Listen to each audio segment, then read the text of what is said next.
Hi hello friends, welcome to our channel Ashwini Klin Kaara. ఈరోజు వచ్చేసి video ఏంటంటే, మొన్న కార్తీక మాసం భోజనాలు జరిగినాయి కదండి మా ఊర్లో.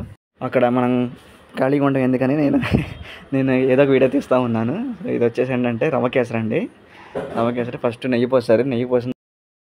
నెయ్యి అంతా కాగినాక అది రవ్వ పోసి రవ్వని అటు ఇటు తిప్పుతూ ఉంటే అంటే రవ్వ అలాగే ఉంటే కింద మాడిపోద్దండి. అలా మాడిపోకుండా తిప్పుకుంటూ ఉండాలి. మనం తిప్పినాక ఇలా ఆయిల్ పోసుకొని మళ్ళీ అటు ఇటు తిప్పుతూనే ఉండాలి. సో రవ్వ కేసరికి రవ్వ అనేది మనకి బాగా ఏగాలండి. సో కేసరికి ఇది రవ్వ అనేది ఎంత బాగా ఏగితే కేసరి టేస్ట్ అంత బాగా సూపర్గా ఉంటుంది. చూసారు కదా, తిప్పుతూనే ఉన్నారు. అదే తిప్పి ఆ నూనె ఆయిల్ అంతా పైకి వచ్చినాక అలా గ్రైండ్ చేస్తూనే ఉండాలి.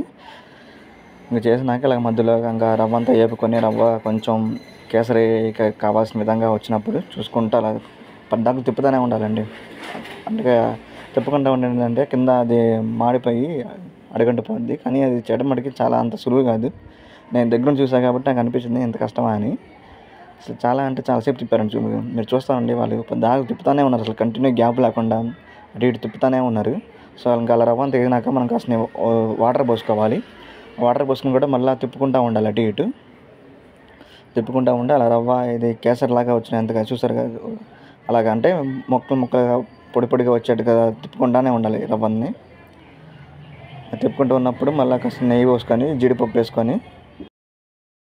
ఇంక నెయ్యి జీడిపప్పు వేసినాక మళ్ళీ తిప్పుకొని మళ్ళీ నెక్స్ట్ దాంట్లోకి ఉడికిపోయినాక మళ్ళీ పంచదార వేసుకుని కూడా బాగా తిప్పుకోవాలండి. అది మళ్ళీ పందారు కరిగి మళ్ళీ అంతా వస్తుంది కదా ఆయిల్ లాగా, అది కూడా మళ్ళీ మొత్తం ఈరిపోయినాక అంతే ఉంచుకొని బాగా తిప్పుకుంటూ ఉండాలి. మీరు వీడియోలో చూడండి కావాలంటే, వాళ్ళు ఎంత పందారు పోస్తారు కదా, పందారు పోసి అసలు నాన్ స్టాప్ ఆపకుండా 5 minutes అలా తిప్పుతున్నారండి. అంతసేపు తిప్పాలంటే మటుకి అది అసలు అంత ఈజీ కాదు. నేనైతే చూసి అబ్బో ఇది ఇంత కష్టమా అని అనిపించింది. మనం తినడానికి మటుకి బాగా టేస్ట్గా తింటాము. మనకు వచ్చేసి కేసరి వచ్చేసి మనకి ఏది వాళ్ళు తయారు చేసి 60 kgs అండి. 60 kgs కేసరి వాళ్ళు తయారు చేశారు. 60 kgs అంటే అది చిన్నదే కాదు కదా, చాలా పెద్ద విషయం కదా. అలాగే చేసి పందారు కరిగినాక ఇలా వచ్చేసింది కేసరి. అలా వచ్చాకనే మళ్ళీ మనం పైనుంచి కిందకి పైకి తిప్పుకుంటూ ఉండాలి. అలా తిప్పుకోపోతుందంటే కేసరి వెంటనే కింద మాడిపోయి టేస్ట్ పోయిందండి మనకి. అందుకని వాళ్ళు అసలు కంటిన్యూగా అసలు ఆపుకునే వాళ్ళు తిప్పుతూనే ఉన్నారండి. కేసరి స్టార్ట్ అయిన కానీ నుంచి అది అయిపోయిందాక ఆ పాకం మళ్ళీ ఎగిరి అంతా వచ్చిందాక బాగా చేశారండి. కేసరి మటుకి టేస్ట్ కూడా బాగా వచ్చింది. ఇదిగో చూసారు కదండి, అయిపోయింది కేసరి. ఇంకా ఫైనల్గా మనకి కేసరి రెడీ అయిపోయింది. ఇంకా తర్వాత మనం దాన్ని గంటలు తీసుకుంటూ ఉంటే అది ఇంకా ముక్కలుగా బ్రేక్స్ అవుతా చాలా టేస్ట్గా బాగుంటుంది. స్వామివారి అన్నదాన కార్యక్రమానికి 516 రూపాయలు కనుక సమర్పించున్నారు. వారిని వారి కుటుంబ సభ్యులను ఎల్లవెల్ల కాపాల్సిగా కోరుచున్నాము.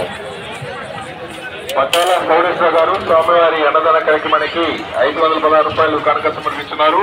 వారిని వారి కుటుంబ సభ్యులను ఎల్లవెల్ల. కట్ట హనుమంతరావు గారు స్వామివారి సమర్పించున్నారు. వారిని కుటుంబాన్ని ఎల్లవెల్ల కాపాల్సిగా కోరుచున్నాము.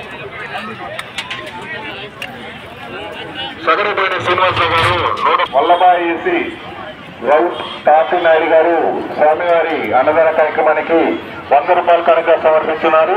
వారిని వారి కుటుంబ సభ్యులందరినీ స్వామివారి ఎల్లవేళ కాపాడవలసిగా కోరుతున్నాము.